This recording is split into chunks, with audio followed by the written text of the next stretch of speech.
আসসালামু আলাইকুম। আজকে আমরা আলোচনা করব গ্রুপ ভিত্তিক এবং পর্যায় ভিত্তিক ধর্মসমূহ। তো প্রথমে আজকে আমরা আলোচনা করব জেনারেল ক্যারেক্টারিস্টিক্স অফ গ্রুপস, অর্থাৎ গ্রুপ ভিত্তিক যে সাধারণ বৈশিষ্ট্যগুলো আছে সেগুলো নিয়ে আমরা আলোচনা করব। তো শুরুতে আমরা বলতে পারি একটা গ্রুপ সংখ্যাটা হচ্ছে কিন্তু আমরা কিন্তু প্রথমে বলেছিলাম পর্যায় সারণী যখন শুরু করি তখনই বলেছিলাম যে ইলেকট্রন বিন্যাস থেকে কিন্তু কোনো মৌলের গ্রুপ সংখ্যা এবং পর্যায় সংখ্যা নির্ণয় করা যায়। এবং পরবর্তী আমি বেশ কিছু ভিডিও দিয়েছি, সেই ভিডিওগুলোতে দেখিয়েছি কিভাবে ইলেকট্রন বিন্যাস থেকে আমরা ওই মৌলের পর্যায় সারণীতে অবস্থান নির্ণয় করব, অর্থাৎ গ্রুপ এবং পর্যায় সংখ্যা। এবং সেই ইলেকট্রন বিন্যাস থেকেই আমরা গ্রুপ ভিত্তিক যে ধর্ম আমরা পড়িয়েছিলাম, এটাও পড়েছিলাম যে একই গ্রুপের মৌলসমূহের ভিতরে একটা ধর্মের, রাসায়নিক ধর্ম এবং ভৌত ধর্মের মধ্যে মিল আছে। তো সেটাই আজকে আমরা আলোচনা করব যে ইলেকট্রন বিন্যাস দিয়ে আমরা সেই ধর্মগুলো কিভাবে ব্যাখ্যা করব। এক নম্বর যদি আমরা বলতে যাই, নাম্বার অফ ভ্যালেন্সি।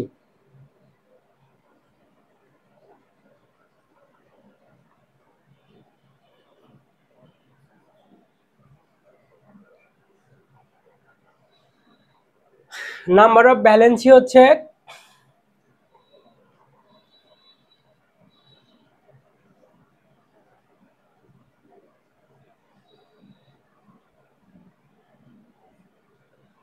যোজনী ইলেকট্রন। যোজনী ইলেকট্রন, যোজনী ইলেকট্রনটা কি জিনিস? কোনো মৌলের সর্বশেষ শক্তি স্তরে যতগুলো ইলেকট্রন থাকে সেই ইলেকট্রনগুলোকে বলা হয় যোজনী ইলেকট্রন।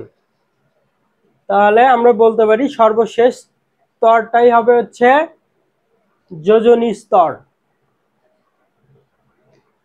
তো আমরা দেখেছিলাম সর্বশেষ স্তরে যতগুলো ইলেকট্রন থাকে সেই ইলেকট্রনগুলোকে বলা হয় সেই মৌলের গ্রুপ সংখ্যা।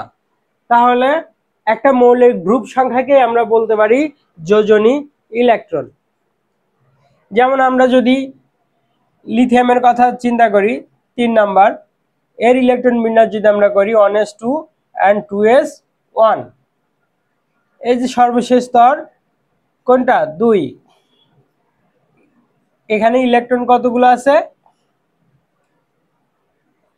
সর্বশেষ স্তরে ইলেকট্রন আছে একটা, এই জন্য গ্রুপ হবে কত?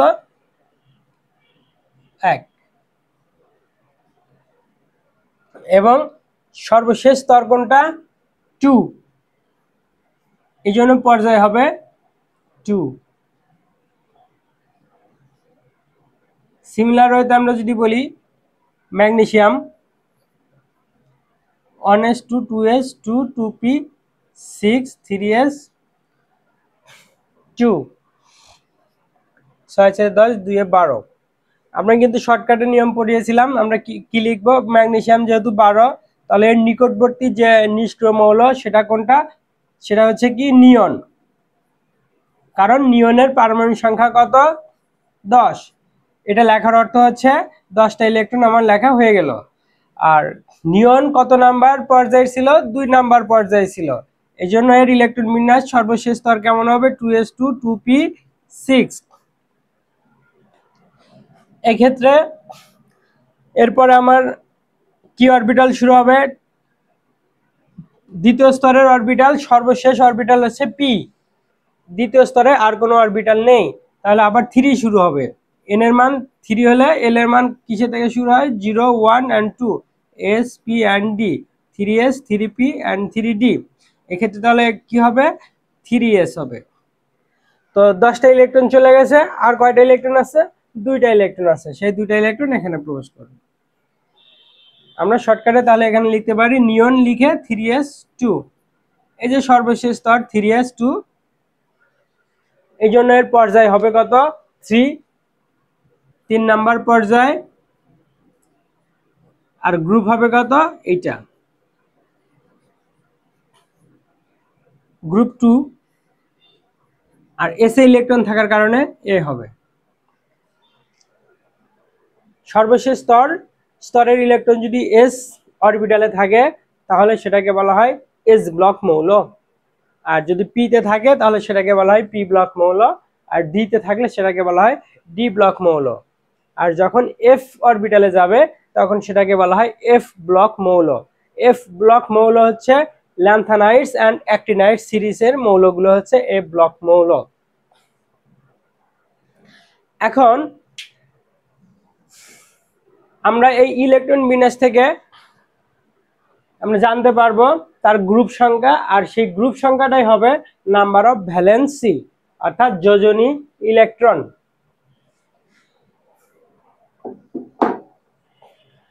দুই নম্বরে যদি আমরা বলি শুধু ভ্যালেন্সি অর্থাৎ যোজনী। যোজনীটা কি? যোজনী আমরা যদি সহজ বাংলায় বলতে চাই যে কোনো মৌল যৌগ গঠনকালে যতগুলো যোজনী ইলেকট্রন ব্যবহার করে সেই মৌলের ওই যৌগের জন্য তার যোজনী হচ্ছে তত নাম্বার। যদি আমরা এভাবে লিখি ম্যাগনেসিয়াম অক্সাইড, এখানে ম্যাগনেসিয়াম অক্সিজেনের সাথে বন্ধন করার সময় দুইটা ইলেকট্রন ব্যবহার করে, এই জন্য এখানে এর যোজনী হচ্ছে 2। আবার যদি ফসফরাসের কথা আমরা চিন্তা করি, ফসফরাস ট্রাইঅক্সাইড, ফসফরাস পেন্টাঅক্সাইড,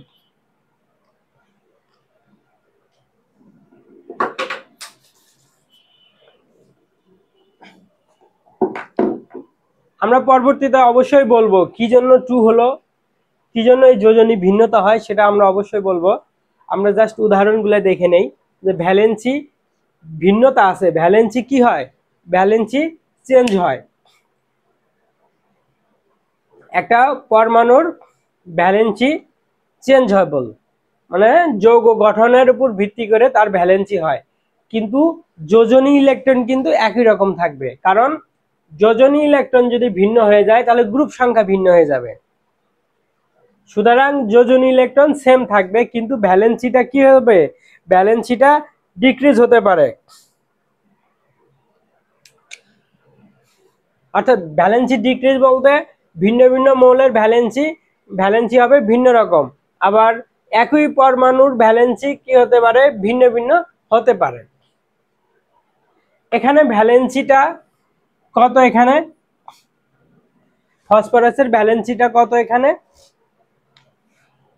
যে 3 দুগুণে 6, তাহলে এখানেও +6 হতে হবে। দুটার জন্য 6, একটার জন্য 3, এখানে +3 ফসফরাস। আর এখানে কত হবে? 5 দুগুণে 10, এখানেও 10 হতে হবে। দুটার জন্য 10 হলে একটার জন্য +5। তাহলে একই ফসফরাস এখানে হচ্ছে +3, এখানে হচ্ছে +5, অর্থাৎ যোজনী এখানে +3, এখানে যোজনী +5। তাহলে আমরা আর একটা জিনিস শিখলাম, যোজনীর কি হতে পারে? প্লাস আর মাইনাস হতে পারে, আর যোজনী ইলেকট্রন সব সময় কি? পজিটিভ।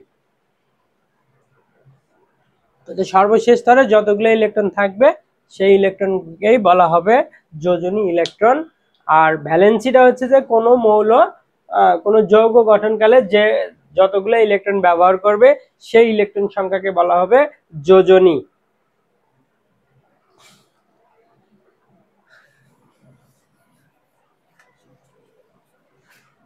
এখন আমরা ইলেকট্রন বিন্যাস গ্রুপ ভিত্তিক বলেছি বৈশিষ্ট্যটা, এই দুটার গ্রুপ ভিত্তিক বৈশিষ্ট্য কি হবে? আমরা এখানে বললাম যে একটা গ্রুপে উপর থেকে নিচ দিকে আসলে নাম্বার অফ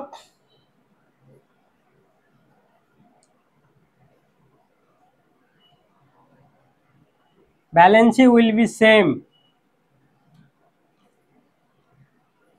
অর্থাৎ ভ্যালেন্সির কোনো পরিবর্তন হবে না, একই রকম থাকবে নাম্বার অফ ভ্যালেন্সি ইলেকট্রনটা। আর শুধু ভ্যালেন্সি কোনো গ্রুপের উপর থেকে নিচ দিকে আসলে কি হবে, ভ্যালেন্সিটা কি হবে, ইনক্রিজ হবে।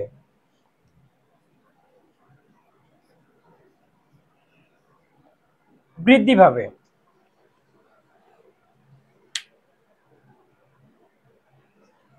সেটা কিভাবে বৃদ্ধি পাবে আমরা কয়েকটা উদাহরণ দিয়ে দেখব, যে কোনো গ্রুপের উপর থেকে নিচ দিকে আসলে ভ্যালেন্সি অর্থাৎ যোজনী ইলেকট্রন সংখ্যা কিভাবে পরিবর্তন হয়।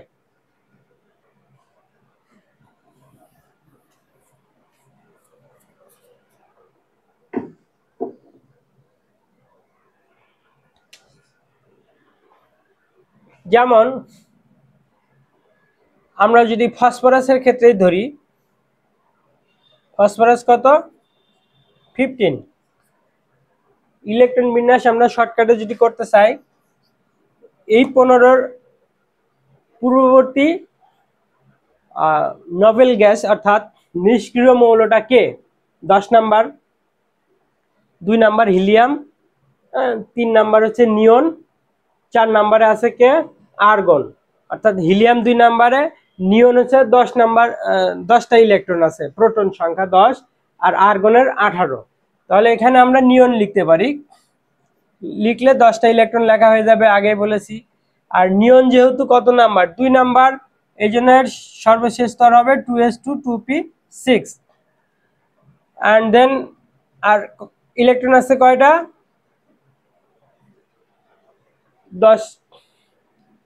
10টা চলে গেলে আর থেকে 5টা ইলেকট্রন। এরপরের অরবিটাল কি হবে, 3s, অ্যান্ড তারপরে হবে 3p। তাহলে আমরা এখানে লিখতে পারি 3s অ্যান্ড 3p। পিটাকে আমরা ভেঙে লিখব, পিটাকে যদি আমরা ভেঙে লিখি px py অ্যান্ড pz, আমরা তো জানি, এটা আমার পূর্ববর্তী ভিডিওটা তোমরা দেখে নিও, px py pz কি, dx dA yz zx x square minus y square z square এগুলো কি, কিভাবে হয়। এটা হচ্ছে ম্যাগনেটিক কোয়ান্টাম নাম্বারের উপর ভিত্তি করে হয়। যেমন l সমান হচ্ছে 1 যখন হয় তখন হয় p, তখন m সমান কত হয়, প্লাস l থেকে 0 সহ মাইনাস l পর্যন্ত। তাহলে কি হবে, m এর মান এখানে +1 থেকে 0 সহ -1 পর্যন্ত, +1 0 -1। এই যে 3টা অক্ষ হলো, এই 3টা অক্ষ হচ্ছে উপশক্তি স্তর, অরবিটাল সংখ্যা বলা হয়। তো এই p অরবিটাল কয়টা প্রধান কয়টা উপশক্তি স্তরে ভাগ আছে, 3টা আছে, সেটা 3টা অক্ষ বরাবর। px, এটাকে আমরা pz যদি ধরি, এখানে py, px py pz। এবং আমরা আরো কি জেনেছি, প্রত্যেকটা অরবিটালে বিপরীতমুখী ইলেকট্রন থাকে, অর্থাৎ জোড়ায় জোড়ায় ইলেকট্রন থাকবে, সেটা বিপরীতমুখী জোড় ইলেকট্রন থাকবে সর্বোচ্চ সংখ্যক। তাহলে এখানে 2টা ইলেকট্রন, এই দুটার ভিতরে শক্তির দিক দিয়ে ছোটকে 3, কারণ n প্লাস l এর মান এখানে কত, 3, আর এখানে কত হবে, 4। তাহলে 3s আগে ইলেকট্রন ঢুকবে, এখানে 2টা যাবে, কারণ আমরা জানি s এ কয়টা ইলেকট্রন থাকে, 2টা, p তে কয়টা থাকে, 6টা, d তে থাকে 10টা, এন্ড f এ থাকে 14টা ইলেকট্রন। তাহলে 3s2 হবে, আর কত ইলেকট্রন থাকে, আর বাকি থাকে 3টা ইলেকট্রন। 3টা ইলেকট্রন, এই সিঙ্গেল সিঙ্গেল একটা করে ইলেকট্রন প্রবেশ করবে, দেন যদি ইলেকট্রন থাকে জোড়া গঠন করবে। এখন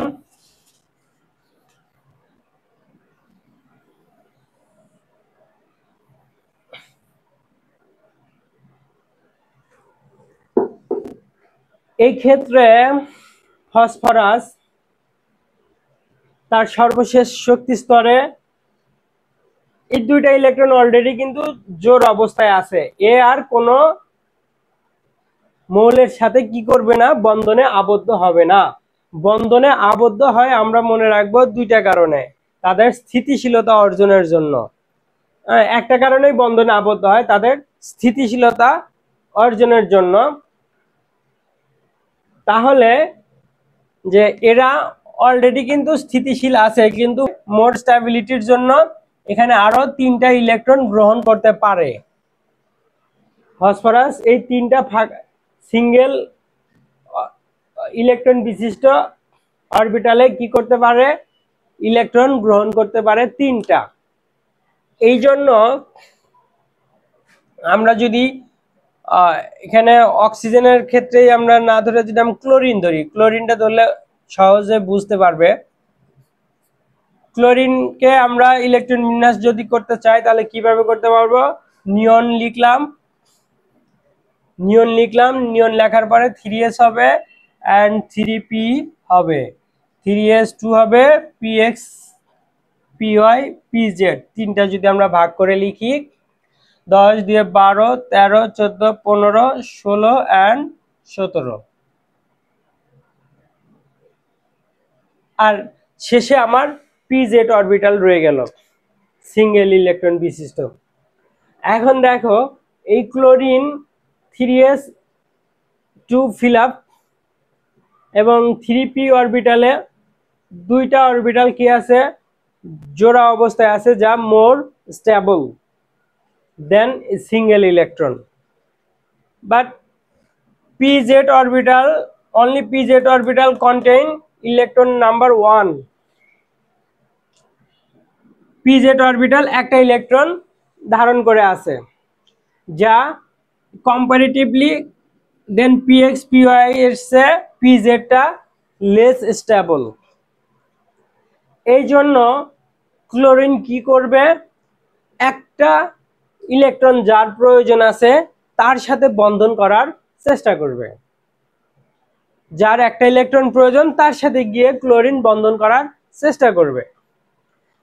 যদি তা না হয় তাহলে কি করতে হবে, তাকে এই 2টা ইলেকট্রন ছেড়ে দিতে হবে। একটা ইলেকট্রন গ্রহণ করাটা যতটা সহজ হবে তার চেয়ে বড় কঠিন হবে 2টা ইলেকট্রন ছেড়ে দিতে, কারণ ইলেকট্রন ছেড়ে দিতে তাকে কি করতে হবে, এনার্জি রেডিয়েশন করতে, এনার্জি ত্যাগ করতে হবে তাকে, তারপরে না সে 2টা ইলেকট্রন ছাড়তে পারবে। তো দেখো এই ক্ষেত্রে তাহলে কি হবে, ফসফরাসের 3টা জায়গায় ফাঁকা আছে, তো এরকম ক্লোরিন এখানে একটা আসবে, আর একটা ক্লোরিন এখানে আসবে, এন্ড আর একটা ক্লোরিন এখানে আসবে।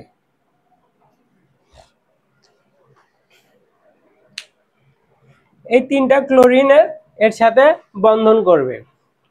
তো আমরা ক্লাস 9-10 পড়ে থাকবে এরকম যে কোনো একটা মৌল কি করে, ইলেকট্রন ছেড়ে দেয়, ছেড়ে দিলে প্লাস হয়।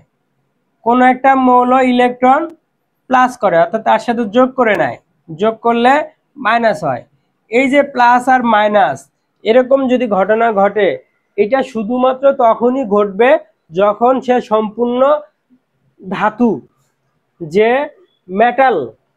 মেটালয়েডস, যারা মেটাল অর্থাৎ ধাতু, তারাই শুধুমাত্র ইলেকট্রন ত্যাগ করবে, যারা অধাতু তারাই ইলেকট্রন গ্রহণ করবে। তো সম্পূর্ণ রূপে ছেড়ে দিবে যেগুলো এবং সম্পূর্ণরূপে গ্রহণ করবে সেগুলো প্লাস মাইনাস হয়। আর যেগুলো ইলেকট্রন এমন আছে যে তারা সম্পূর্ণভাবে ছাড়বে না, আবার সম্পূর্ণভাবে তারা গ্রহণ করবে না, সেক্ষেত্রে এই বৈশিষ্ট্যটা কাদের হয়, অধাতু, নন মেটাল। এটা হবে এখানে দেখো পি অরবিটালে 3টা ইলেকট্রন আছে, এই 3টা ইলেকট্রন কখনোই সে সম্পূর্ণরূপে ত্যাগ করবে না, এই 3টা ইলেকট্রন ত্যাগ করবে না। সর্বশেষ স্তরের এই 3টা ইলেকট্রন, এখানে সর্বশেষ স্তর কোনটা, 3,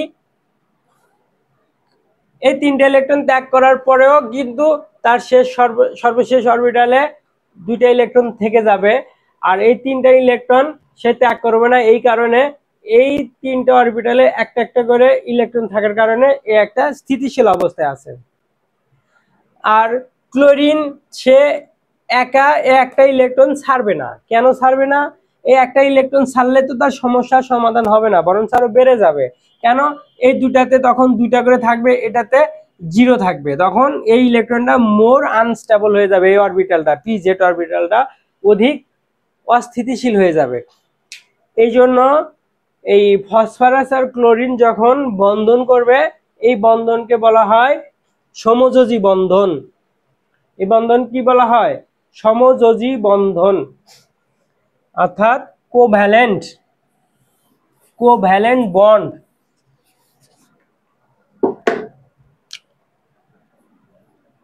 কোভ্যালেন্ট বন্ড, সমযোজী বন্ধন।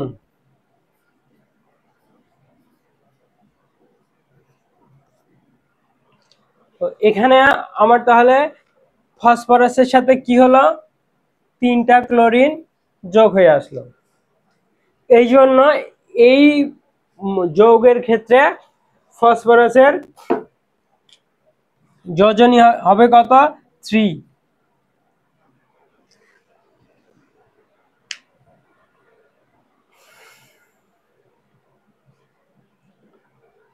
আবার যদি এরকম হয়, দেখো ফসফরাসটা যখন এক্সাইটেড হয়ে যায়, অর্থাৎ এনার্জি গেইন করে উত্তেজিত হয়ে যায় ফসফরাস, তখন কি ঘটনা ঘটে? আমরা নিয়ন লিখলাম 3s2 3px y and z 1 2 and 3। 3 অরবিটালে আর কি অরবিটাল বাকি আছে? 3d অরবিটাল কিন্তু বাকি আছে। এবং সেখানে কতগুলো অরবিটাল থাকে? ডি এর জন্য কতগুলো অরবিটাল হবে? ডি সমান n2 হবে। আর m কত হবে? +2 থেকে 0 সহ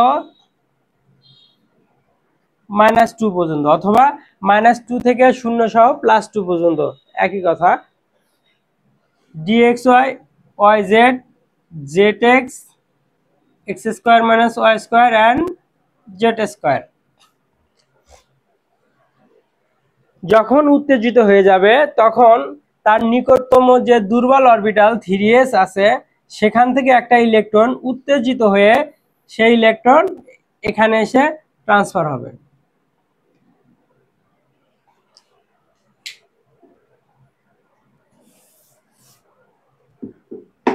এক্ষেত্রে ফসফরাসের কি এখানে যোজনী ইলেকট্রন সংখ্যা কতগুলো? যোজনী ইলেকট্রন কিন্তু 5টাই আছে, কিন্তু প্রথমে এই 5টার ভিতরে 3টা সে ব্যবহার করেছে। এই জন্য এখানে তার যোজনী ইলেকট্রন, এখানে ফসফরাস ট্রাইক্লোরাইডে যোজনী ইলেকট্রন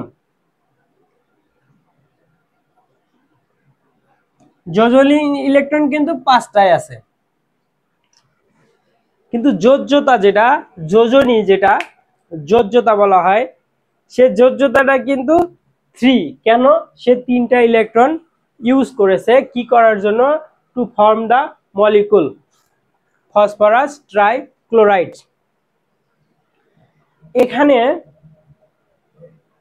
এখানে কয়টা ইলেকট্রন আছে? 1টা 2টা 3টা 4টা 5টা। এই 5টা ইলেকট্রনটা কিন্তু সিঙ্গেল অবস্থায় আছে।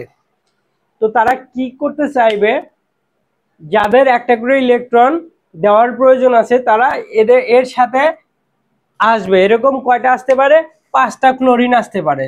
উদাহরণ হিসাবে আমি যদি বলি, 5টা ক্লোরিন এখানে আসবে।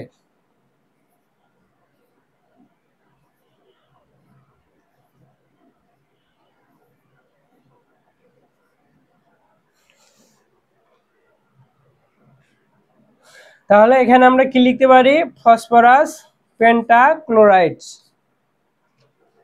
দেখো একই ফসফরাস এক জায়গায় ট্রাইক্লোরাইড, এক জায়গায় পেন্টাক্লোরাইড গঠন করলো। সেটা কি জন্য করতে পারছে? তার ডি অরবিটাল ফাঁকা ছিল বিধায় সে করতে পারছে। ডি অরবিটাল ফাঁকা ছিল বিদায় কিন্তু তার যোজনীর সে ভিন্ন ভিন্ন যোজনী যোজ্যতা প্রকাশ করেছে। কিন্তু আমরা যদি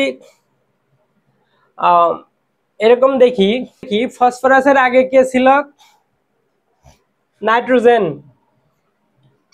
নদীতে পানি আসে সকাল বিকাল।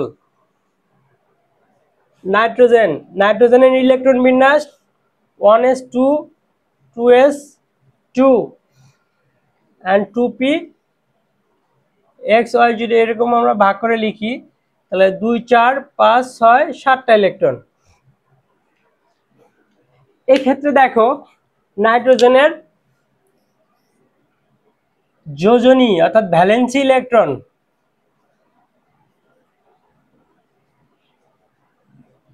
যোজনী ইলেকট্রনটা কত আছে? আমার 5টা আছে। কিন্তু বন্ধন গঠন করার মতো ইলেকট্রন আছে এখানে কয়টা? 3টা। এই 3টা ইলেকট্রন বন্ধন গঠন করার মতো আছে, কারণ এই 3টা ইলেকট্রন সিঙ্গেল অবস্থায় আছে।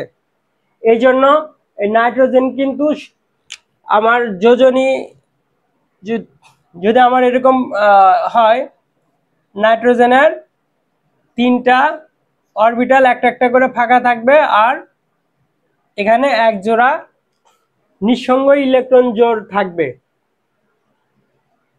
নিঃসঙ্গ ইলেকট্রন জোড় বলা হয় এটাকে। মানে এই দুটা ইলেকট্রন নিঃসঙ্গ অবস্থায় থাকবে, অর্থাৎ কারোর সাথে সঙ্গ থাকবে না, কারোর সাথে বন্ধনে আবদ্ধ হতে পারবে না। তো এরকম একটা উদাহরণ যদি দেখি আমরা, হাইড্রোজেনের ইলেকট্রন বিন্যাস কি? 1s1। এই দেখো এখানে হাইড্রোজেন একটা ইলেকট্রন সে কি করতে চাইবে? যার সিঙ্গেল ইলেকট্রন আছে তার সাথে বন্ধন করতে চাইবে। তাহলে এখানে কয়টা হাইড্রোজেন আসবে? 3টা হাইড্রোজেন আসবে। এখানে 3টা হাইড্রোজেন পরমাণু যোগ হতে পারবে। যোগ হয়ে কি তৈরি করলো? এটাকে আমরা কিভাবে লিখতে পারি? NH3 আর এখানে 2টা ইলেকট্রন, এটা হচ্ছে অ্যামোনিয়া। তাহলে আমরা বলেছি যে number of 1 number general characteristics of groups এর ভিতরে 1 নাম্বার ছিল ভ্যালেন্সি ইলেকট্রন।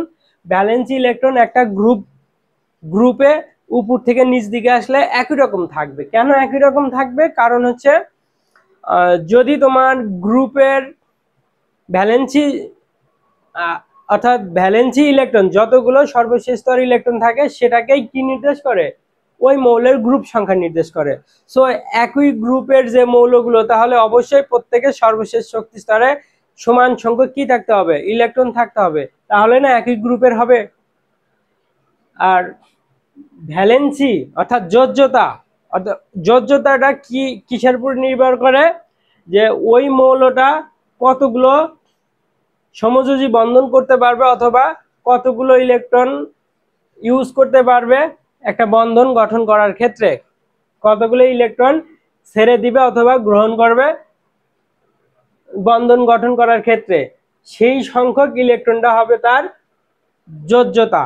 তাহলে যোজ্যতা নির্ভর করবে যৌগের উপরে, কোন ধরনের মলিকুল গঠন করেছে, যৌগ গঠন করেছে তার উপরে নির্ভর করবে। তো এখানে আমরা কি দেখলাম? একই গ্রুপের নাইট্রোজেন ফসফরাস, নাইট্রোজেনের যোজ্যতা এখানে কত হয়েছে? 3 হবে, কারণ এনে 5 হওয়ার খুব রেয়ার কেস হবে, কারণ এখানে ডি অরবিটাল নেই। এক্সাইটেড হয়ে কি করতে পারবে না? এই সিঙ্গেল ইলেকট্রন, এই 2টা ইলেকট্রন ডি অরবিটালে দিতে পারবে না, কারণ 2 পিরিয়ডসে কোনো ধরনের ডি অরবিটাল নেই। কিন্তু নাইট্রোজেনের পরে কে আছে? ফসফরাস আছে। ফসফরাসের সর্বশেষ স্তর ডি অরবিটাল ফাঁকা থাকার কারণে সে 3টা যোজ্যতা প্রকাশ করতে পারবে, আবার 5টা যোজ্যতাও প্রকাশ করতে পারবে। কিভাবে? 3s এর ইলেকট্রনটা ট্রান্সফার করে কোথায়? ডি অরবিটালে। তাহলে আমরা কি দেখলাম? উপর থেকে নিচ দিকে আসলেই তো কেবলমাত্র কি বাড়বে? তার পর্যায় সংখ্যা বাড়তে থাকবে, আর পর্যায় সংখ্যা বাড়ার অর্থ হচ্ছে তাদের স্তর সংখ্যা বাড়া। এখানে 3 নাম্বার পর্যায় থেকে 3 আসছে, যখন 4 নাম্বার পর্যায়ে আসবে তখন কি আসবে? 4d এবং 4f পর্যন্ত আসবে। তাহলে সেই ক্ষেত্রে কি করতে পারবে? আরো এক্সটেন্ড করতে পারবে তার মানে উপর থেকে নিচ দিকে আসলে কোনো গ্রুপের যোজ্যতাটা কি করবে, ইনক্রিজ হবে, যোজ্যতাটা বৃদ্ধি পাবে। পরীক্ষায় যদি আসে উপর থেকে নিচ দিকে গেলে যোজ্যতা বৃদ্ধি পায়, ব্যাখ্যা করো। তাহলে কেন বৃদ্ধি পায়? কারণ তার স্তর সংখ্যা ডি অরবিটাল এবং এফ অরবিটাল যুক্ত হতে থাকে। আর ডি এফ অরবিটাল কি করতে পারে, উত্তেজিত হয়ে নিম্ন শক্তি স্তরের ইলেকট্রনগুলো ডি এবং এফ অরবিটালে অবস্থান নিতে পারে এবং অবস্থান নিয়ে সিঙ্গেল ইলেকট্রন গঠন করে তারা কি করে, কোনো মৌলের সাথে বিক্রিয়ায় অংশগ্রহণ করতে পারে বা যৌগ গঠন করতে পারে। তাহলে দুটা বৈশিষ্ট্য দেখলাম, একটা হচ্ছে ভ্যালেন্সি ইলেকট্রন গ্রুপ ভিত্তিক কি সম্পর্ক, একই রকম থাকবে। আর আরেকটা কি দেখলাম, ভ্যালেন্সি অর্থাৎ যোজ্যতা, যোজ্যতাটা কি হবে, উপর থেকে নিচ দিকে আসলে বৃদ্ধি পাবে।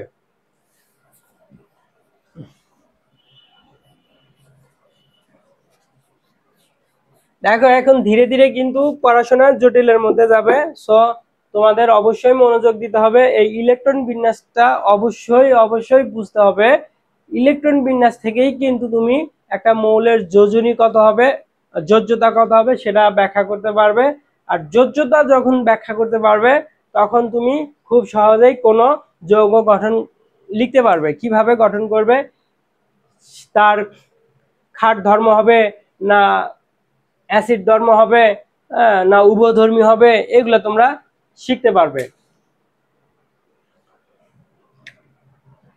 আর 3 নাম্বার যদি আমরা বলি, তো আর একটা কথা বলি,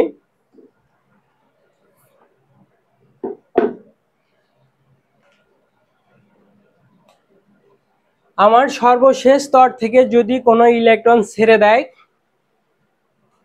সর্বশেষ স্তর থেকে ইলেকট্রন ছেড়ে দিলে সেটাকে বলা হয় ধাতু, এবং সর্বশেষ শক্তি স্তরে যদি ইলেকট্রন গ্রহণ করে সেটাকে বলা হয় অধাতু।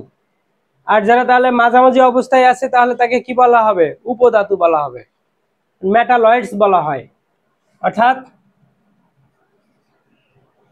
মেটাল, নন মেটাল, মেটালয়েডস। মেটাল কি করে, ইলেকট্রন ত্যাগ করে। নন মেটাল কি করে, ইলেকট্রন গ্রহণ করে। আর মেটালয়েডস কি করে, উভধর্মী বৈশিষ্ট্য অবলম্বন করে। কারণ উদাহরণস্বরূপ আমরা বলি এরকম, যেমন সোডিয়াম, সোডিয়ামের ইলেকট্রন বিন্যাস যদি আমরা শর্টকাটে লিখি, নিয়ন লিখে 3s1 লিখতে পারবো নিয়নে, কারণ 2s2 and 2p6, 2 পরে 2p এর পরে 3s1 হবে, 10টা আর একটা 11টা হবে। এখন এই দেখো, এই 2s 2p এর পরে 3s, ভিন্ন একটা শক্তি স্তর শুরু হলো। 3s এ কি কি আছে, 3p আছে and 3d আছে। টোটাল ইলেকট্রন কয়টা থাকবে, 10টা, 6টা, 12টা, 2টা, 18টা ইলেকট্রন থাকতে পারবে 3 নাম্বার স্তরে। সেখানে ইলেকট্রন আছে কয়টা, আমার একটা ইলেকট্রন আছে। এখানে 3s এ একটা ইলেকট্রন থাকার কারণে সোডিয়াম কি করতে চাইবে, এই একটা ইলেকট্রন ছেড়ে দিতে চাইবে, ছেড়ে দিয়ে সোডিয়াম প্লাস হবে।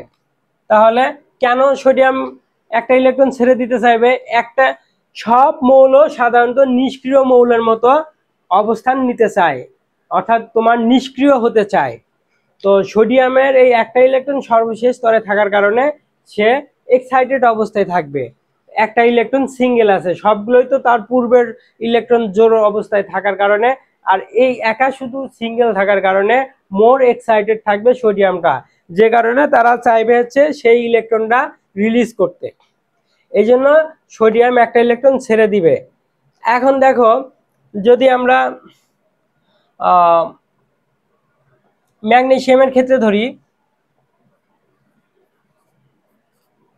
ম্যাগনেসিয়ামের ক্ষেত্রে যদি আমরা ধরি তাহলে আমরা কি লিখব, নিয়ন 3s2। এখন এই ক্ষেত্রে দেখো, একটা ইলেকট্রন ছেড়ে দিতে যে শক্তি লাগবে, দুইটা ইলেকট্রন ছেড়ে দিতে কি লাগবে, শক্তি আরো বেশি ছাড়তে হবে, কিন্তু একটা ইলেকট্রন যে শক্তি, দুটা ইলেকট্রন শক্তি অবশ্যই দ্বিগুণ হবে। তো এই একটা ইলেকট্রন ছেড়ে দিতে যে শক্তি লাগে, ছেড়ে দিয়ে কি তৈরি হলো, পজিটিভ অর্থাৎ ধনাত্মক আয়ন তৈরি হলো।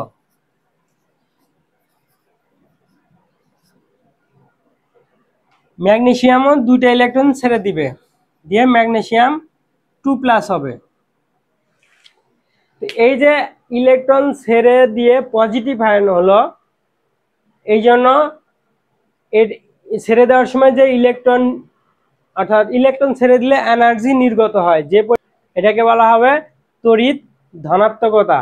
তাহলে দেখো, এই সোডিয়াম যত সহজে একটা ইলেকট্রন ছাড়বে, ম্যাগনেসিয়াম কিন্তু তত সহজে ওই ইলেকট্রনটা ছাড়তে পারবে না, কারণ দুটো ইলেকট্রন ছাড়তে একটু কষ্ট হবে। তাহলে তড়িৎ ধনাত্মকতা দেখো, সোডিয়ামের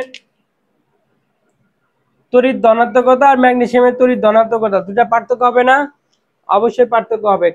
অর্থাৎ তোমার সোডিয়ামের একটা ইলেকট্রন সরাতে যে পরিমাণ শক্তির প্রয়োজন হবে, সেই শক্তির পরিমাণটা কি হবে, কম লাগবে। আর ম্যাগনেসিয়ামের দুটো ইলেকট্রন সরাতে যে শক্তির প্রয়োজন হবে, সেই শক্তির প্রয়োজনটা কি হবে, বেশি হবে। তো এখানে সোডিয়াম ছিল, তারপরে ম্যাগনেসিয়াম ছিল। যত বাম থেকে ডানে যাবে, সর্বশেষ স্তরের ইলেকট্রন সংখ্যা কি হবে, বাড়তে থাকবে। তাহলে ওই ইলেকট্রনটা ছাড়তে বেশি এনার্জির প্রয়োজন হবে। এরকম করতে করতে একসময় আসবে ধরো অ্যালুমিনিয়াম। অ্যালুমিনিয়াম হচ্ছে কত, 13 নাম্বার। অ্যালুমিনিয়ামের ইলেকট্রন বিন্যাস যদি আমরা করতে চাই, তাহলে কি হবে, নিয়ন। নিয়ন লিখে 3s2 and 3p1, 10 12 1 13, 13টা ইলেকট্রন। এখন এই ক্ষেত্রে দেখো, 3s আমরা এইভাবে যদি লিখি, 3px y and z, এখানে দুইটা ইলেকট্রন ছিল, এখানে একটা ইলেকট্রন ছিল, দুইটা ইলেকট্রনে এটা এক্সাইটেড হয়ে পি ওয়াই তে চলে যাবে। তাহলে দেখো, এখানে তিনটা ইলেকট্রন ছাড়তে কিন্তু তার আরো বেশি এনার্জি প্রয়োজন হবে। এখন সে তিনটাই এই ইলেকট্রন ছাড়ার চেয়ে এই পি যেটা একটা ইলেকট্রন সে গ্রহণ করার জন্য বেশি চাইবে। এই তিনটা ইলেকট্রন ছেড়ে দেওয়ার যে শক্তি লাগবে, তার চেয়ে একটা ইলেকট্রন গ্রহণ করাটা তার জন্য ইজি হবে। এই জন্য অ্যালুমিনিয়াম কি করবে, সে চাপে পড়লে তিনটে ইলেকট্রনও ছেড়ে দিতে পারে, অর্থাৎ তড়িৎ ধনাত্মকতা অর্থাৎ ধাতুর মতো ব্যবহার করতে পারে। আবার কি, যে সে এই পি জেড অরবিটালে একটা ইলেকট্রন গ্রহণও করতে পারে। কারণ হচ্ছে কি, এখানে ছেড়ে দেওয়ার চেয়ে গ্রহণ করাটা ইলেকট্রন সংখ্যা কম, গ্রহণ করা ইলেকট্রন সংখ্যা কম ছেড়ে দেওয়ার চেয়ে। তো তাহলে যখন গ্রহণ করবে, সে তখন অধাতুর মতো ব্যবহার করবে, নন মেটাল হয়ে যাবে। আর যখন ওই তিনটা ইলেকট্রন ছেড়ে দিতে চাইবে, তখন সে কি হতে চাইবে, মেটালিক ক্যারেক্টারিস্টিক্স হবে, শো করবে। এখন অ্যালুমিনিয়ামের পরে কি আছে, 14 নাম্বার, সিলিকন।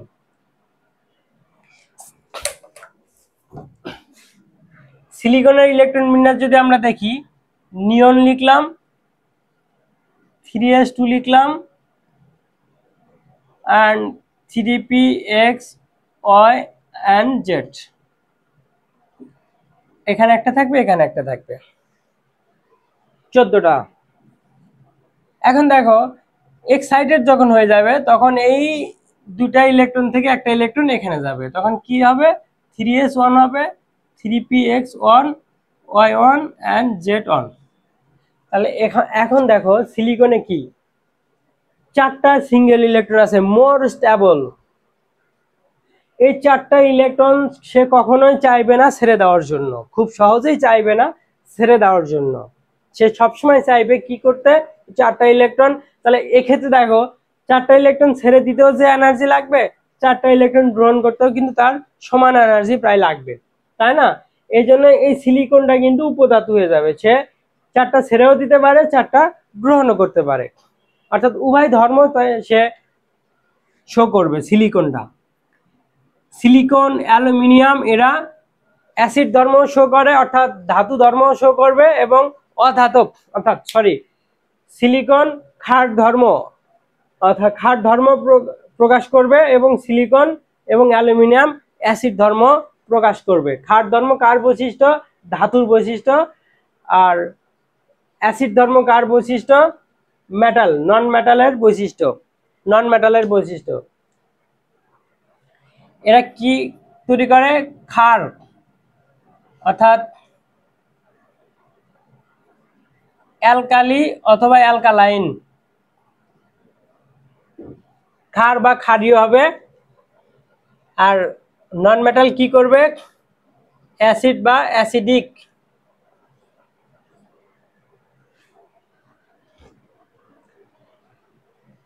অম্ল বা অম্লীয় ধর্ম প্রকাশ করবে। তো আজকে আমরা এতটুকুই শিখবো, তোমরা একটু মনোযোগ দিবা। জাস্ট এখানে সারমর্মটা কি? ইলেকট্রন ছেড়ে দেওয়া আর গ্রহণ করা, এই দুটা বিষয় শুধু। তো ধাতুগুলো কি করে? ইলেকট্রন ছেড়ে দেয়, অধাতুগুলো ইলেকট্রন গ্রহণ করে। আর উপধাতু মেটালয়েডস, যেটা ধাতু অধাতুর মাঝামাঝি, সেটা গ্রহণও করতে পারে, ছেড়েও দিতে পারে। অর্থাৎ অ্যাসিড হতে পারে, আবার অ্যালকালিও হতে পারে। তো এটা বলার উদ্দেশ্য এটাই যে মেটালিক ক্যারেক্টার গ্রুপ ভিত্তিক কি শো করবে। যাকে একটু কমপ্লিট করি, এই রিলেটেড আরো কিছু কথা আছে, কথাটা কমপ্লিট করি।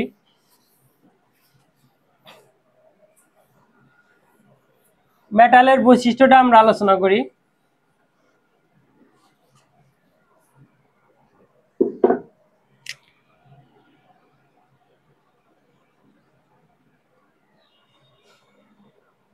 এই মেটাল দেখো, আমরা বললাম হচ্ছে কি মেটাল অর্থাৎ কি করবে? এরা ইলেকট্রন ছেড়ে দিবে। এখন আমরা তো জানি, এরকম ক্লাস 9-10-এ পড়েছি যে কেন্দ্রে থাকে কি নিউক্লিয়াস, প্রোটন অ্যান্ড নিউট্রন থাকে, আর বাইরে থাকে কি ইলেকট্রন। বাইরে কে থাকে? ইলেকট্রন থাকে, এগুলো ইলেকট্রন থাকে। তো লিথিয়ামের ক্ষেত্রে যদি আমরা ধরি, এটা নিউক্লিয়াস, নিউক্লিয়াসের বাইরে তোমার ইলেকট্রন কয়টা থাকে প্রথম স্তরে? এটা যদি আমরা প্রথম স্তর ধরি, প্রথম স্তরে ইলেকট্রন কয়টা থাকবে? দুইটা ইলেকট্রন থাকবে, একটা দুইটা ইলেকট্রন থাকবে। আর শেষ স্তরে থাকবে একটা ইলেকট্রন। সোডিয়ামের জন্য দুইটা ইলেকট্রন, এই দুইটা ইলেকট্রন জোড়ায় জোড়ায় থাকতে পারে এবং ভিন্ন জায়গায়ও থাকতে পারে। এখানে কয়টা থাকবে? সোডিয়াম 11 নাম্বার না সোডিয়াম, তাহলে দুইটা, আর এখানে 8টা ইলেকট্রন থাকবে। 2 4 6 8টা ইলেকট্রন, 8 2 10, আর শেষে থাকবে একটা ইলেকট্রন। তাহলে এখানে এসে পরেরটার ক্ষেত্রে কয়টা স্তর হবে? 1 2 3, অ্যান্ড এটা হবে 4 নাম্বার, এবং চতুর্থ স্তরে গিয়ে একটা ইলেকট্রন থাকবে। এটা নিউক্লিয়াস। এখন দেখো তুমি যে লিথিয়াম দুইটা স্তর আছে। আমরা তো জানি কেন্দ্রের নিউক্লিয়াস পজিটিভ আর ইলেকট্রন হচ্ছে নেগেটিভ। এই পজিটিভ নেগেটিভের ভিতরে একটা আকর্ষণ থাকবে, এই পজিটিভ নেগেটিভের মধ্যে একটা আকর্ষণ থাকবে। এখন যত দূরে যাচ্ছে আকর্ষণটা কমে যাবে, এটাই তো স্বাভাবিক, যত দূরে যাবে আকর্ষণ কমে যাবে। তো এই লিথিয়ামটা তার সর্বশেষ স্তরের ইলেকট্রনকে অনেক শক্তি দিয়ে তার কেন্দ্রের দিকে আকর্ষণ করে। সোডিয়ামটা লিথিয়ামের চেয়ে কম আকর্ষণ করে, কারণ একটা অরবিটাল বড়। পটাশিয়াম, এটা পটাশিয়াম, পটাশিয়াম কি করবে? সোডিয়ামের চেয়ে কম এবং লিথিয়ামের চেয়ে আরো কম শক্তি দিয়ে আকর্ষণ করবে। তাহলে আমরা কি দেখতে পাচ্ছি যে উপর থেকে নিচে আসলে কোনো গ্রুপের তো আমার পর্যায় সংখ্যা বেড়ে যায়, আর পর্যায় সংখ্যা বাড়ার অর্থ হচ্ছে কি স্তর সংখ্যা বাড়া, আর স্তর সংখ্যার বাড়ার অর্থ হচ্ছে নিউক্লিয়াস থেকে সর্বশেষ স্তরের ইলেকট্রনের প্রতি আকর্ষণ কমে যাওয়া। তাহলে আমরা কি দেখছি যে যত নিচের দিকে আসবে ইলেকট্রন ছেড়ে দেওয়ার ক্ষমতা তত বৃদ্ধি পাবে। তাহলে এই ক্ষেত্রে আমরা কি দেখব? তড়িৎ ধনাত্মকতা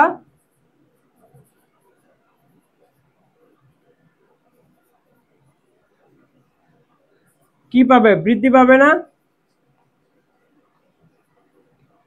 তড়িৎ ধনাত্মকতাটা কি জিনিস? যে কোন মৌলের ইলেকট্রন যত দ্রুত ছেড়ে দিয়ে ধনাত্মক আয়নে পরিণত হবে এবং অধিক স্থিতিশীল আয়ন গঠন করবে, সেটাকেই বলা হয় তড়িৎ ধনাত্মকতা। তাহলে উপর থেকে নিচ দিকে আসলে তড়িৎ ধনাত্মকতা বৃদ্ধি পাবে, কারণ ইলেকট্রন ছেড়ে দেওয়ার প্রবণতাটা বৃদ্ধি পাবে। আর বাম থেকে ডানে গেলে তড়িৎ ধনাত্মকতা কি পাবে? হ্রাস পাবে, কিন্তু তড়িৎ ঋণাত্মকতা কিভাবে? বৃদ্ধি পাবে।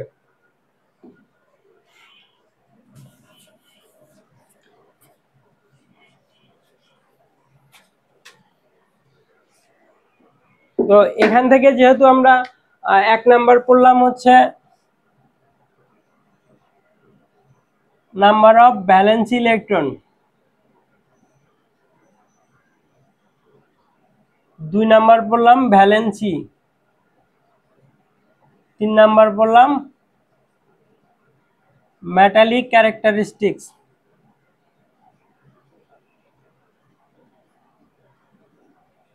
4 নাম্বার আমরা এর সাথে মিলিয়ে পড়ব, সেটা হচ্ছে অ্যাটমিক সাইজ। অ্যাটমিক সাইজ এটা সহজেই বোঝা যাচ্ছে, অ্যাটমের আকার। তো উপর থেকে নিচ দিকে আসলে যেহেতু স্তর সংখ্যা বৃদ্ধি পায়, তাহলে আকারটা কি পাবে? গ্রুপ ভিত্তিক কি ইনক্রিজেস। উপর থেকে নিচ দিকে আসলে তখন বৃদ্ধি পাবে। 5 নাম্বার কি হবে? Number of electron shell. Same atomic সাইজের মতোই, নিচ দিকে আসলে কি হবে? ইনক্রিজ হবে। অ্যাটমিক শেল মানে ইলেকট্রন শেল মানে স্তর সংখ্যা বৃদ্ধি পাবে।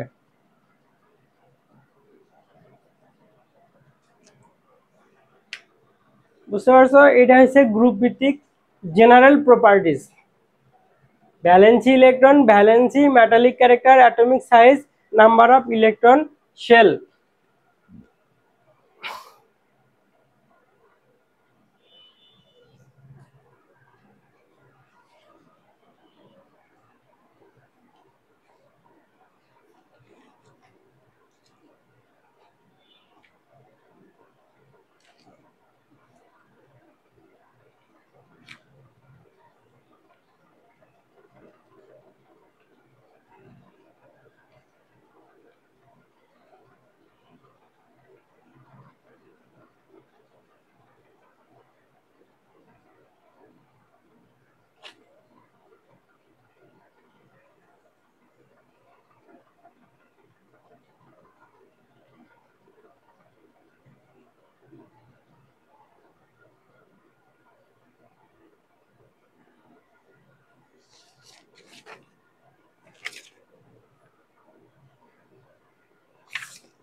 তো শেষ করার আগে তোমাদের একটা হিন্টস দিয়ে যাই।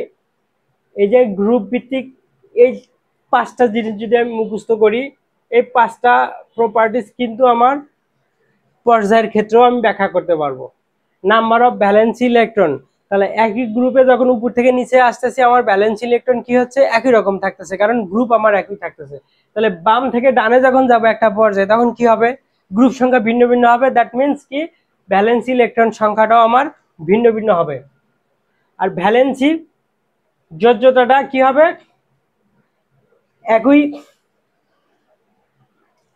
যদি আমরা এই গ্রুপ না লিখে আমরা কি লিখব? পিরিয়ডস, পর্যায় লিখি, তাহলে এই দিকে যখন আসবে ইনক্রিজেস হবে, বৃদ্ধি পাবে। ভ্যালেন্স ইলেকট্রন বৃদ্ধি পাবে, কারণ গ্রুপ সংখ্যা আমার ডিফারেন্ট হবে। আর ভ্যালেন্সি কি থাকবে? এই ক্ষেত্রে কিন্তু ভ্যালেন্সি সেম থাকবে, কারণ আমার একই পর্যায়ের বাম থেকে ডানে যাচ্ছি, তাহলে আমার স্তর সংখ্যা একই রকম থাকবে। আর আমরা ভ্যালেন্সি কখন চেঞ্জ হয় দেখছি? যদি স্তর সংখ্যা বৃদ্ধি পায়, অর্থাৎ ডি আর এফ অরবিটাল যদি আসে, আর যেহেতু একই স্তর থাকবে, তো সর্বশেষ শক্তি স্তর তো একই রকম থাকবে। যদি 2 হয় তো 2 থাকবে, 3 হলে তো সবগুলার শেষেই 3 অরবিটাল থাকবে, 4 হলে সবগুলার শেষে 4 নাম্বার স্তরেই থাকবে, এর বেশি থাকবে না। তাহলে এই ক্ষেত্রে কিন্তু আমার ভ্যালেন্সি ইলেকট্রনটা প্রায় সেম থাকবে, ভ্যালেন্সি ইলেকট্রন প্রায় সিমিলার থাকবে। কিছু ব্যতিক্রম থাকে, তোমার ট্রানজিশন মেটালের ক্ষেত্রে এসে কিছু ব্যতিক্রম থাকবে ট্রানজিশন মেটালের ক্ষেত্রে, তবে আমার সাধারণত ভ্যালেন্সি প্রায় একই রকম থাকবে। আর মেটালিক ক্যারেক্টারটা কি হবে? এই ক্ষেত্রে মেটালিক ক্যারেক্টার আমরা জানি যে মেটাল হচ্ছে কারা, যারা ইলেকট্রন ছেড়ে দেয়। তো একটা গ্রুপের উপর থেকে নিচের দিকে আসলে, অর্থাৎ অ্যালকালি যেটা আছে গ্রুপ 1 আর গ্রুপ 2, এরা কেবলমাত্র ইলেকট্রন ছেড়ে দেয়, এবং গ্রুপ 3 এ পর্যন্ত ইলেকট্রন ছেড়ে দেয়। কিন্তু 4 এ 5 6 7 4 এর ক্ষেত্রে আমরা কোনটা দেখলাম? ওই যে সিলিকনটা যেটা দেখলাম, সেক্ষেত্রে আমরা কি দেখলাম? সর্বশেষ স্তরে 4টা সিঙ্গেল ইলেকট্রন থাকে, সেই 4টা সিঙ্গেল ইলেকট্রন ছেড়ে দিতে পারে, আবার কি করতে পারে? 3টা ইলেকট্রন গ্রহণও করতে পারে। তাহলে আমরা কি দেখলাম? যে একটা গ্রুপের উপর থেকে নিচে আসলে, একটা পর্যায়ের বাম থেকে ডানে গেলে ধীরে ধীরে মেটালিক ক্যারেক্টারটা হ্রাস পায় এবং নন মেটালিক ক্যারেক্টারটা বৃদ্ধি পায়। আর অ্যাটমিক সাইজ কি হবে? অ্যাটমিক সাইজটা যদি একটা পর্যায়ে বাম থেকে ডানে যায়, সাইজ ছোট হবে, ডিক্রিজেস হবে। কেন ডিক্রিজ হবে?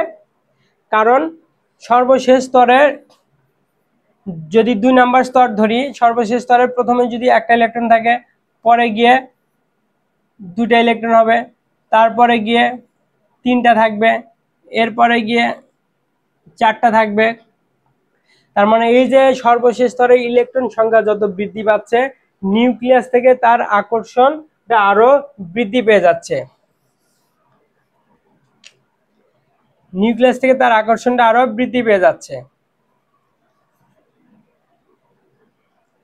বৃদ্ধি পেয়ে যাওয়ার কারণে কি হবে? তার আকারটা ছোট হয়ে যাবে, অর্থাৎ সংকুচিত হয়ে যাবে। আর নাম্বার অফ ইলেকট্রন শেলস তো একই রকম থাকবে, যেহেতু পর্যায় সংখ্যা আমার একই থাকতেছে, কিন্তু ইলেকট্রন সংখ্যা আমার বাড়তে থাকবে। তো গ্রুপ ভিত্তিক আর পর্যায় ভিত্তিক যে ধর্মগুলো আছে জাস্ট বিপরীত। তো আমরা এটা নিয়ে আরো ডিটেলস আলোচনা করব সামনের ক্লাসগুলোতে। একটা ক্লাসে অনেক হয়ে গেলে বোরিং লাগবে। তো আমরা গ্রুপ ভিত্তিক আমরা কিছু ধর্ম দেখলাম। গ্রুপ ভিত্তিক অনেক ধর্ম আছে, অনেক মৌলের যৌগের বৈশিষ্ট্য, তোমার অ্যাসিড কেমন হবে, ধাতু বেসিক কেমন হবে, অ্যাসিডিটি বেসিসিটি কেমন হবে, অর্থাৎ অম্লত্ব ক্ষারত্ব কেমন হবে, এগুলোর অনেক ব্যাখ্যা আমরা পড়ব। তবে সব ব্যাখ্যার একই ব্যাখ্যা, ইলেকট্রন গ্রহণ করা এবং ছেড়ে দেওয়া। এই ইলেকট্রন গ্রহণ আর ছেড়ে দেওয়ার উপর ভিত্তি করেই আমরা সমস্ত কিছু ব্যাখ্যা করতে পারবো। এখানে যতগুলো আছে সবগুলো কিন্তু আমরা ইলেকট্রন দিয়েই ব্যাখ্যা করলাম। এই জন্য আধুনিক পর্যায় সারণীর মূল ভিত্তিটা ইলেকট্রন বিন্যাসকেই বলা হয়।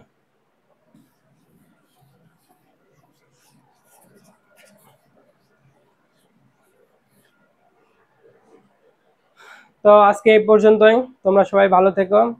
আর ভিডিওটা ভালো লাগলে অবশ্যই তোমরা লাইক দিবা, যাতে বা শেয়ার করবা অথবা সাবস্ক্রাইব করবা, যাতে পরের ভিডিওগুলো তোমরা খুব সহজে পেতে পারো।